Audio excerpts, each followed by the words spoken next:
Hey guys, this is Caspi with Dave, and today you join me for episode 24 of Fall of Kerbin, and we start at Osiris Fortress, which has finally fallen to the Kerolans in an epic battle of ridiculous proportions. We were truly just too outnumbered to do any real damage.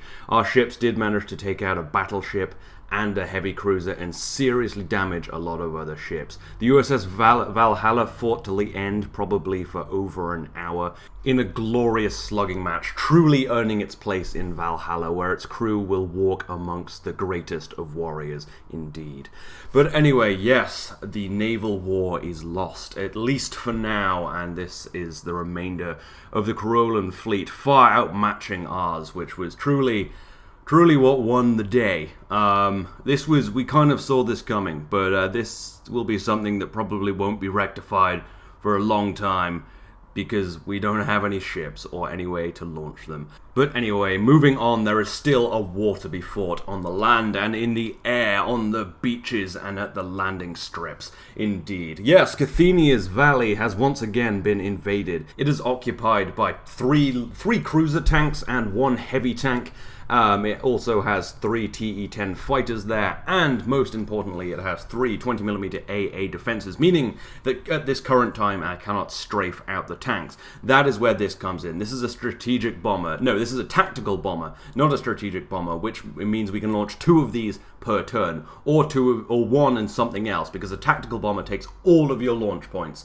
But this, hopefully, will be able to deliver enough damage to at least knock out the AA defenses. It's loaded with 4,500 pounds of bombs. It has a 50 caliber turret and a 30 caliber turret, and it will head on over there. Yes, we had a bit of a battering everywhere last turn. We did put up a great AA defense, though. When they came to invade Katinas Valley, there were no AA defenses, but we did not give up without a fight. The first attacker that came in was just a conventional, I think, attacker, and it was shot down by a tank gun. Yes, one of our high-velocity 76s knocked it out of the sky in glorious fashion, and then a jet fighter came in, strafed up, I think, 2 of our tanks and damaged another, but was once again knocked out of the sky by a tank shell, which is just incredible for our AA. And then, after that was won, when we did indeed lose Springwood, our city was bombed out. Our jet fighter and our rocket interceptor did a ridiculously good job at shooting down the enemy fighters. They took down like 5 and just eviscerated them. I did lose the jet, but the interceptor survived. So despite the massive beating we took last turn, we really dealt it back right at them. And we're going to hit them even harder in this turn. So getting on over there now, we are lining up to knock out the first 20mm guns. It's kind of annoying I have to use the tactical bomber to take out AA defenses and not tanks, but I can't take out all of the AA defenses myself. You can see the runway is not visible because I probably should have quick saved and quick loaded to make it visible again, but the fighters are taking off over there. But as I was saying, annoyingly I'm going to have to use this to take out this tactical bomber to take out the AA defenses. I'm going to drop 1,500 pounds of bombs on each target, because I need them destroyed for definite. I can't strafe anything if there are AA defenses around, because they will shoot me down before I line my guns up, which is unacceptable. So we're dropping our bombs. We've dropped 3 on the first one, 3 on the second one. We're making a quick turn now. Luckily we're in a very advantageous position. Nothing can shoot at us, and the fighters are heading the wrong way. They probably should have been facing the other way down the runway. We dropped actually only 2 bombs on the last one, but that's okay. It sounds like we did indeed blow up the first one, and it has dropped off the vessel switcher.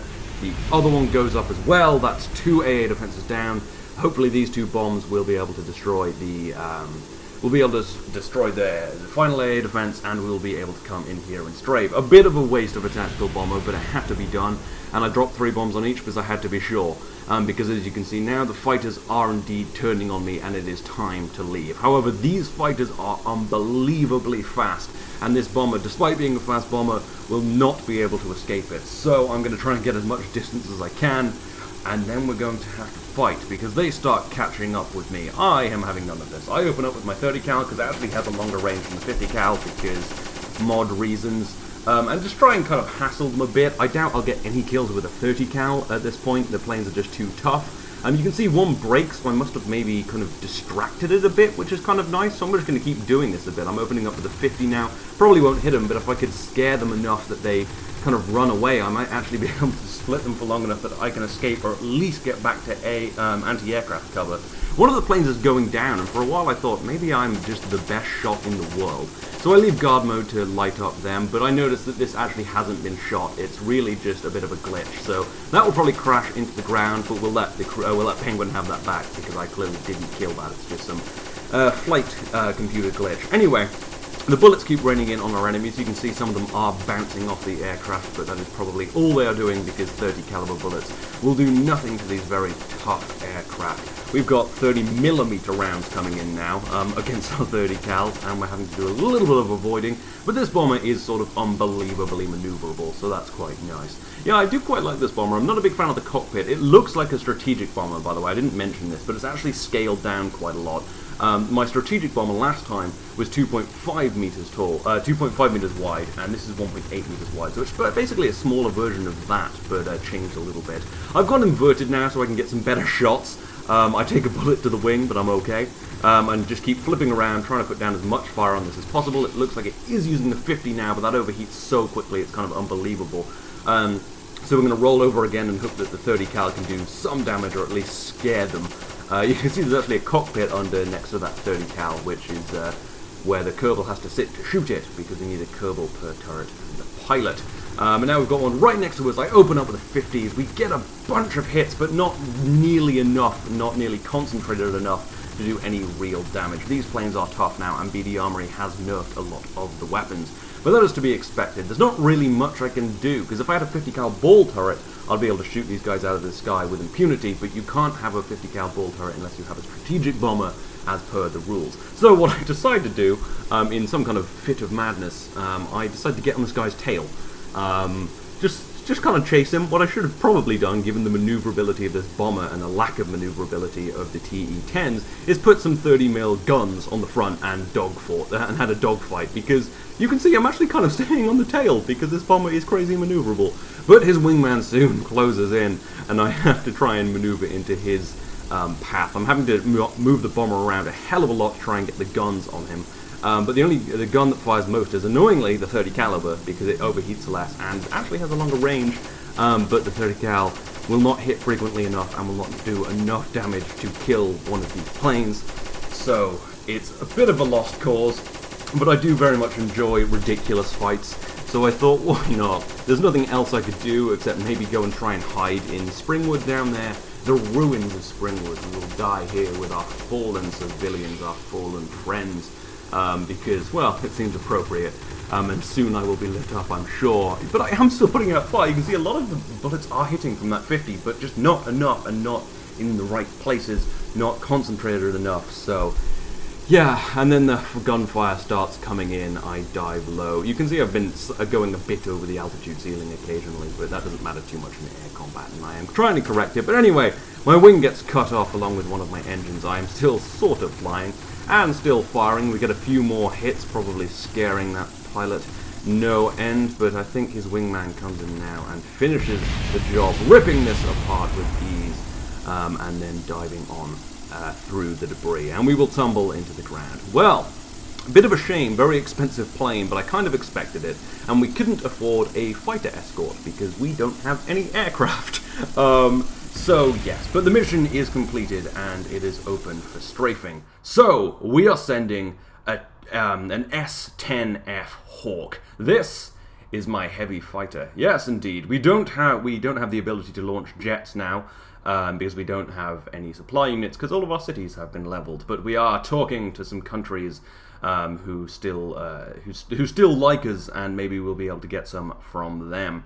But for now, we will have to make do with the fastest plane I could muster, the S-10F Hawk. This is a heavy fighter. It uses 2 engines. It has 2 30mm and a 500-pound bomb, so it should be able to do some pretty serious damage to some tanks. And if at full pelt, it is one of the fastest conventional aircraft in the war, because it has 2 engines, 2 very powerful engines, quite good at most altitudes, and we're hoping that that will be enough to kind of emulate a jet a little bit.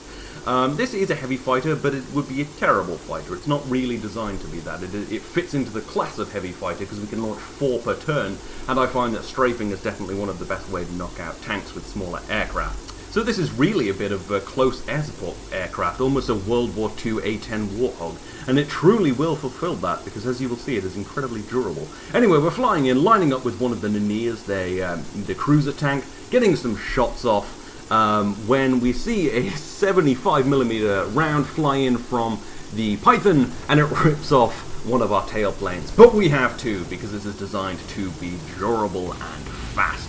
We get a nice explosion on that craft, but there are a lot of 75mm rounds coming in, so we quickly switch to another one of the lighter tanks and start opening up on it. What I really should have done is really kind of tried to kill that adder first, because it turns out these high velocity guns are really good for AA defense. We saw last turn, in Penguin's turn, my C3 Cerberuses were truly fantastic at AA defense, and this isn't doing a bad job either. It's already hit me and it has got me on the ropes. So I'm going to want to try and take that out. There are still 3 fighters in the air, of course. They returned after murdering my bomber, refueled, rearmed, and now one is right on my tail. I probably should have tried to shoot him down, but at this point I was kind of committed to the strafing, and it was a little unstable missing that tailplane. But hopefully I will be able to get some rounds in, and given the lack of maneuverability of the TE-10s, they probably won't be able to stay on me for too long, and I am moving ridiculously quickly, which is actually not a good thing for strafing. I definitely should have slowed down for my strafing run, but I was kind of sort of freaking out. There was a lot of stuff going on. There was big rounds coming at me, there was planes in the air, so I didn't want to slow down for long enough to be shot down, but it would have definitely helped if I turned those engines off. Anyway, we get some hits and the tank goes up. It is not destroyed, however. It is going to continue to shoot me, so I will have to keep at this if I want to really do any damage. So yes, we pull out now, rounds keep on coming in, and we can see that there's many fighters on me. I do have the 500-pound bomb, but I haven't set an action group to drop it, meaning that I'll have to drop it with the trigger, and the trigger in BD Armory is very temperamental, so the 500-pound bomb will probably not be particularly useful. We take some 30mm fire from one of the TE-10s and lose half of our tailplane, and then another bit of our tailplane. Never mind, we still have a bunch of tailplane left, because as I said, this is built to be durable. This is a ground attacker, hopefully akin to the A-10 Warthog, but in World War II. It should be able to fly with, hopefully not minimal wings, basically. And it also has a bunch of extra control surfaces on its wings. It only needs 2 of them to roll. So I'm going to be activating them and changing how the various control surfaces work to keep this able to pitch at a kind of reasonable, at a reasonable rate. Anyway, we're flying low now. We're going to try and drop this bomb, but the trigger will just not freaking drop the bomb. So I missed that, and we'll have to come around and strafe it. I think we have killed one of the Nanirs on there, but you can see one is still firing, so we haven't knocked out the other one. So at this point, we've damaged the Adder and a Nanir and killed one Nanir, but we still have many a tank to shoot. Anyway, we'll keep on flying, set up a few more of these control surfaces to hopefully allow us to pitch a little more, so that we can kind of stay away from the ground, because often we're flying very close to the ground. Since I had my tailplane shot away, I haven't been hassled too much by those fighters, but the Adder is truly keeping me at bay with its 75mm gun. I truly do wish I had taken that out first. That would have made this a lot easier, but I didn't, so we'll live and learn, I guess. So yes, you can see now I'm activating a few more control surfaces to keep this in the air, because I am having serious trouble turning this, because it just does not pitch enough. But anyway, after a very, very, very long turn, I'm lining up with the Adder again, lighting it up some more. It's trying to knock me out of the sky, but it's not going to be particularly accurate. Occasionally they will get lucky shots and take out a plane, but if you're moving, serpentining a bit and going quite quickly, it will be difficult for them, for tanks to shoot you down. But yeah, you can see I'm having difficulty controlling it now. It's flipping all over the place, but I think I did just see an explosion back there, which I believe did indeed disable the tank and has knocked it out of the war. So we are not at a total failure right now. I do decide to try and finish it off, however, with a bomb. So I fire it a little late, annoyingly, and it does very little damage, if any, actually. I don't think it does any damage at all. But that tank is disabled, and it is missing enough armor that it is truly dead. But it's not looking good for this plane. At this time, I should have just run away. I should have run and got it repaired. There wasn't much more it could do. But no, I thought, you know what, this is still in good shape, let's keep strafing. It's faster than the freaking TE-10s, and I should have run, but in the heat of combat, sometimes you make poor decisions. And my poor decision was to go in again for that adder. I didn't quite know it was dead at this point, even though it had stopped firing. I probably should have put 2 and 2 together, but whatever. I try to line up, but I'm ridiculously close to the ground, and also don't have a lot of pitch authority, and I'm fairly squirrely. And you can see what's about to happen, can't you? Yes, I am about to slam into the ground like an idiot. And you can actually see some of the bullets bouncing off invisible buildings there, because the base hasn't loaded in, but the colliders are still there. But anyway, yes, we crashed the plane because I am overzealous. But anyway, that wasn't a total failure, and we can launch one more of these. And yeah, it looks like we have knocked out the adder. It is missing significant pieces of armor all around it, on top, on the sides, and the crew is dead, and everything inside it is basically destroyed. So yes, we have succeeded in destroying this. The Nanias, this one actually is dead. It's had basically all of its armor ripped out, its crew destroyed, basically everything ripped off from underneath, and that looks truly dead. This one, I thought it's had a small amount of armor destroyed, but it's... Oh no, this one's totally fine, I didn't shoot that one. This one's had a small amount of armor destroyed, but it's more than in the fight, so... we still have 2 Nanias to take out. So, we're going to send in another heavy fighter, because that was fairly successful, and if I made a few tweaks, it might be even better. Annoyingly, I wanted to send this over to the forward operating base north of Katinas Valley to knock out Penguin's next invasion force, but I lost too many planes taking this back, so his invasion force will be at full strength for next time, for his next turn to come and invade again. But anyway, here we are flying in with another S-10F Hawk, lighting up the tank that is undamaged with our 30mm. The enemy fighters are in the air, bounding down on me, no doubt, but we get a bunch of explosions and that looks truly dead. We switch to our bomb and we have an action group this time, so we quickly dispatch it. We drop the bomb. It probably won't kill the tank because I don't think that was very accurate, but it does flick it around, do some damage, and mean that it can't shoot at me particularly quickly. The fighters, the enemy fighters, the TE-10s, are still far away, so we should have time to turn around, strafe this, finish the job. And then the fighters will have no choice but to run away to their home base or wherever, and we can roll in our tanks and take this base back. And that will be fantastic. So yes, we swoop around now, and we start lining up, and we'll have no trouble shooting this down. Hopefully it won't be shooting back at me, but you never know. These tanks are fairly wily. Anyway, we start getting some hits. There's some ridiculous explosions. I follow it all the way in like a war hero. Get the final explosion, pull up, wouldn't hit the ground, but did hit the tank, flip out and lose the plane, because I didn't expect the tank to go vertical.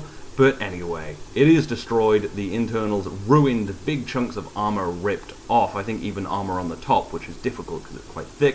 This one also destroyed, massive pieces of armor ripped off on the top, the sides, the bottom, nothing inside, and you can see that these tanks truly are dead, and Katinas Valley is ours. Gentlemen, the day is ours. We have lost a lot of men today, a lot of equipment, a lot of it due to me being just a little bit too arrogant, but, you know, we got the base back, and we're going to roll in our 2 centaurs we had lying in wait, and we're going to put some rounds into these dead tanks, just for a bit of target practice, and to see how their armor performs. You can see that round went straight through the tank, you can see clean through it, which is quite nice. Yes, these 2 centaurs were waiting in the south, and could have done some cleanup detail if they needed to, but I didn't want to roll them in early, partly because they were outnumbered, but even when they weren't, the TE-10 Falcons have 30mm guns, and probably would have strafed these all to hell, and I would have just lost the tank. So I thought I'd better leave it till the end, even if it did cost me an extra aircraft, which is, yeah, not fantastic. As I said, Penguin has more tanks waiting on Hacksaw Ridge, ready to move in and take Katinas Valley again, but we are going to defend it. I'm going to try and keep them out this time, but yeah, I was planning on sending my other heavy fighter over there from Katinas Valley to go and knock them out, but it wasn't to be. It proved slightly harder to take this than I thought it would, partly because of my ineptitude, and partly because of the, well, very high quality AA defense provided by that adder. Anyway, yes, as you can see, we're just having a bit of fun, a bit of revenge, sweeping up these tanks, just a little bit vengeful, because we lost a lot last turn. We lost our cities, we lost our oceans, and we almost lost Katinas Valley. We lost 3 tanks. It was pretty brutal, you know? We're being hit pretty hard right now. and it is looking pretty bad. We can't launch any wonder weapons or even deploy air defenses properly at this time. But we are in talks with other countries to see if they will loan us some equipment to fend off the evils of communism. There are still some people, maybe to the north, maybe to the south, who knows? But if we could get some ships out there, maybe bring some convoys in, if we can avoid the Cruolan ships who will no doubt be hunting us, that could be quite good. But for now, we do have Katinas Valley, and we will be able to proudly roll in there with our centaurs. Not that they did anything. Not that these centaurs have ever seen combat. They were going to invade Corolla until they had to fall back. They were going to defend Rockdale until it was destroyed by bombs. And then they were going to help take back Katinas Valley until they waited for the Air Force to die. So they're actually kind of bitches, but hopefully they will be in some kind... Well, hopefully they won't be, but they'll probably be in some kind of combat next turn. Well, in Penguin's turn. So, yes, what do we have here to defend it now? Well, we've obviously got our two centaurs sitting up on the ridge with their low-velocity 76mm guns, which are, well, way outmatched the Nanirs. I assume Penguin's launching the same kind of thing. I haven't actually seen. He doesn't put it in his videos because he wants to keep it secret. Yes, he's got his... probably 3 Nanirs and an adder again, I assume. So those Nanirs will be probably dealt with by the centaurs. And I've also deployed 2 C3 Cerberuses, my current medium tanks with the high velocity 76mm gun. So we have 2 of them and 2 of these. So that's as many penguins, as many tanks as Penguin will probably have, but better tanks. I have 2 high velocity 76s, these tanks.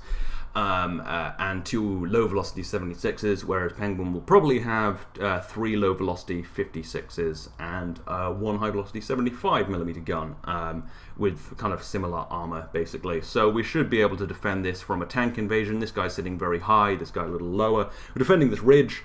And we've also deployed some air defenses because, of course, we will be bombed shitless because the Corollans have really got air superiority at this point. At the end of this turn, I have no aircraft. They have a strategic bomber and 3 fighters. And at the start of next turn, they'll have even more. But yes, we have deployed some air defenses. This is a mobile gun. This is why I've only deployed 2 Cerberuses, because we have to spend some of our tank units deploying air defense. So we've got what is this? The A1 Satyr 20, which is the Air Defense 1. Satyr is its name, and 20 is the caliber of its gun. And the A1 Satyr 37. We've got 2 of these and a 20mm. This should hopefully fend off attackers and also stop people being able, well, stop the Corollans being able to strafe us particularly easily.